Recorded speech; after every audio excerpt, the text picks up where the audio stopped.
The night was still, silent except for the chirping of crickets. I pulled my sweater tighter around myself as I walked briskly down the dimly lit street, my footsteps echoing off the pavement. It was late, and I was exhausted after closing up the diner, but I still had a 15-minute walk home ahead of me.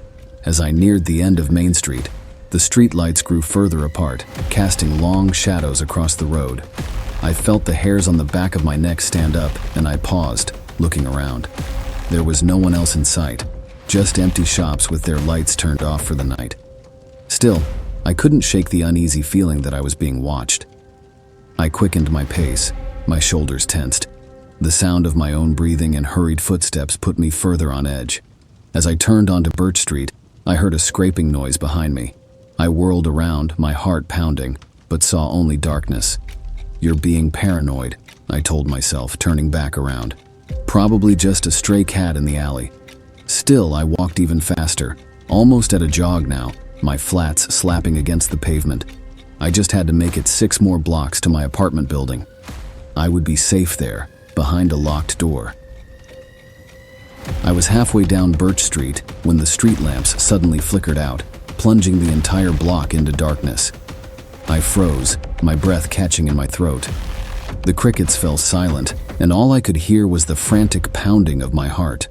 After a few terrifying moments, my eyes adjusted, and I could make out the shapes of houses lining the road, their windows like giant dark eyes. The moon emerged from behind a cloud, illuminating the street just enough to see. As I stood paralyzed with fear, I sensed movement out of the corner of my eye. Across the street, a shadowy figure stood under a tree, tall and menacing. I blinked hard, sure it was just my imagination, but the figure remained, staring right at me. I finally found my voice and called out shakily, "Hello? Who's there?" The dark figure said nothing, only tilted his head to the side, watching me. Adrenaline coursed through me. I turned and broke into a run, my bag slamming against my hip as I fled. I didn't dare look back but could feel the man's presence giving chase close behind. As I neared the next street lamp, it suddenly blinked back on, casting a halo of light onto the sidewalk. I ran straight for it, hoping the return of light would make the ominous figure disappear. But as I entered the circle of light, a hand grabbed my shoulder roughly from behind. I screamed, whirling around to face my pursuer, but no one was there. The street behind me was empty, quiet except for the pounding of my heart. I stood in the light, breathing hard. After a few terrifying moments, I started moving again, walking as fast as I could without breaking into a run. When I finally arrived at my apartment building, I fumbled to unlock the front door with my shaky hands. I slammed the door shut behind me, leaning against it as I caught my breath. Through the window, I could see the empty street outside, quiet and still once more. Had I imagined the whole thing? Maybe the long hours were finally getting to me, playing tricks on my mind. Uneasily, I retreated deeper into the dark apartment. Over the next week, I tried to convince myself it had just been my overactive imagination fueled by stress and exhaustion. But deep down, I couldn't shake the ominous feeling that I was being watched. Small, unsettling things started happening that I tried to brush off. Items in my apartment would be moved ever so slightly when I returned from work. Strange scratch marks would appear on my windows and doors. My phone rang in the middle of the night, but only heavy breathing greeted me on the other end. I started dreading my walks home from the diner, taking detours and watching over my shoulder the whole way. But I never caught another glimpse of the shadowy figure I had seen that first night, until a week later, when I was once again nearing the end of my late-night walk home. As I turned onto Birch Street, the same block the streetlights had gone out on before, I saw him. A tall silhouette stood beneath a tree halfway down the block. I stopped dead in my tracks, my stomach lurching. It was him. I stood frozen as the figure started lumbering toward me. As he drew closer, I could start to make out his features in the moonlight.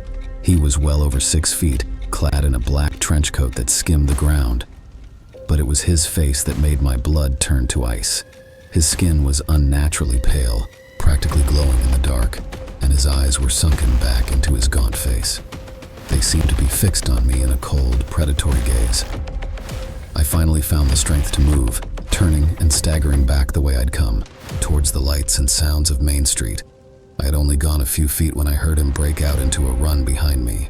I ran as fast as I could, my lungs burning, but his pounding footsteps drew nearer no matter how fast I went. I fumbled for my phone, trying to dial 911, but it slipped from my hands, hitting the ground and skidding across the pavement. I left it behind, focused only on getting away from the sinister man pursuing me. As I reached the end of the block, I risked a glance back. He was only 20 feet behind, his pale face emotionless. I screamed and darted across the empty street toward Main Street, just a block away now. Suddenly, a dark figure stepped out from a side street directly in my path. I tried to stop, skidding across the pavement as the second pursuer reached for me with pale, grasping hands. I slipped past him, my heart threatening to burst from my chest. Was there more than one of them? I fled blindly, no longer sure I was heading in the right direction. I just knew I had to get away. I cut down another residential street, this one blessedly illuminated by the warm glow of street lamps. As I ran past quaint houses, I considered banging on doors, screaming for help. But the streets were deserted, everyone already asleep. So I kept running, my chest burning, glancing back to see my pursuers gaining ground. Exhaustion washed over me as I neared the end of the street. I wouldn't be able to keep this up much longer. Then I spotted a police cruiser parked in a driveway just ahead, and a wave of relief crashed over me. I sprinted straight for it, racing up to the patrol car parked in the driveway and banging desperately on the window. After what felt like an eternity, the window rolled down to reveal a uniformed officer who looked startled. "Please help me," I cried out, glancing back to see two dark figures turn the corner behind me, slowing to a walk as they spotted the police car.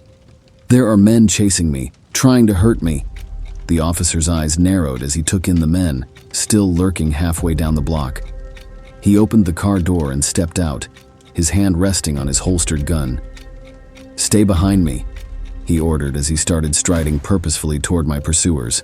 But as he approached them, they turned and melted back into the shadows between houses. The officer broke into a run, yelling, "Stop!" But they were gone.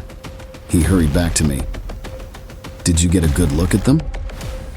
I shook my head, still trembling. It was too dark, but they were both tall and so pale. I trailed off, struggling to describe the eerie, inhuman appearance of the men. The officer's brow furrowed in concern as he took down my story. "I'll call for backup to search the area," he said. "In the meantime, I'll escort you safely home." I sagged with relief, thanking him profusely. As we walked, I glanced around nervously, half expecting the pale men to leap from the shadows again. But the rest of the walk was uneventful. The next day, two armed officers arrived at my apartment to take my full statement. They informed me that officers had searched a 3-block radius, but found no sign of the men who had chased me.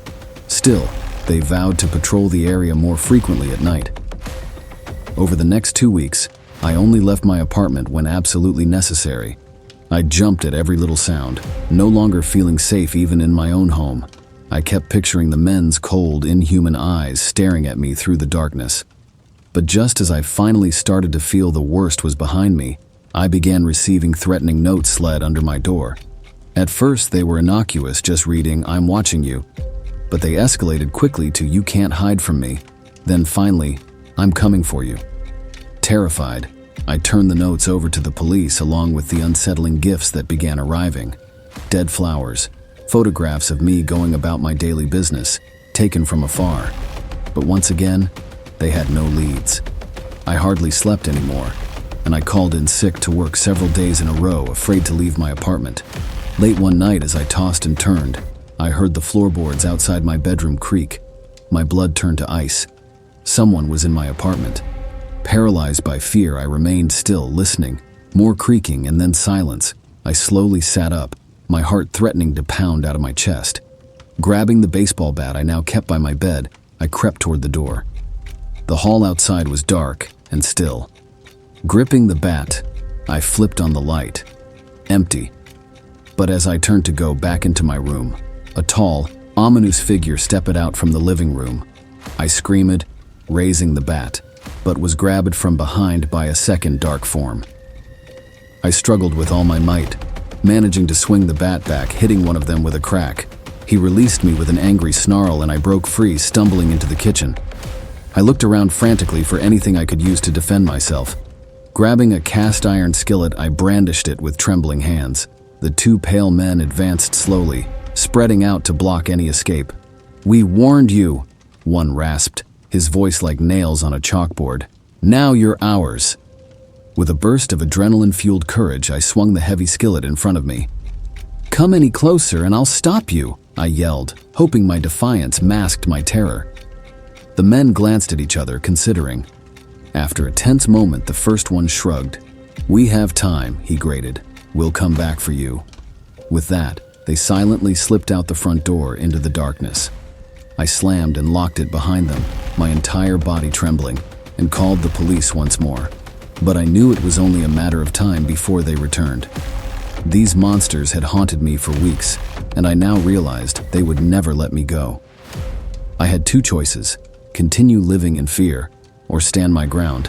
So the next night, when I heard the floorboards creak outside my room, I was ready. Gripping the iron skillet tightly, I threw open the door. The two men lunged for me, but I swung with all my strength. The heavy skillet connected with the first man's head with a sickening crack. He crumpled to the floor as the second man grabbed me from behind. I slammed my heel down onto his foot, and he released me with a snarl. I turned and bashed the skillet into his head. He stumbled back against the wall, dazed. "This is my home, not yours," I yelled, breathless with adrenaline. "I won't be your victim any longer." The men glanced at each other, blood trickling down their faces. After a tense moment, they retreated slowly down the hall and out the front door, snarling in defeat. I stood in the doorway, heart pounding but feeling empowered. I had faced them head on, and I had won. The police never found them, though patrols increased. As weeks passed with no sign, my fear faded. I had taken back my life. The memories still haunt me, but I refuse to be ruled by fear. Sometimes the only way to stop a nightmare is to turn and face it bravely, whatever it takes. I'm a survivor, not a victim. And if they ever return, I'll be ready.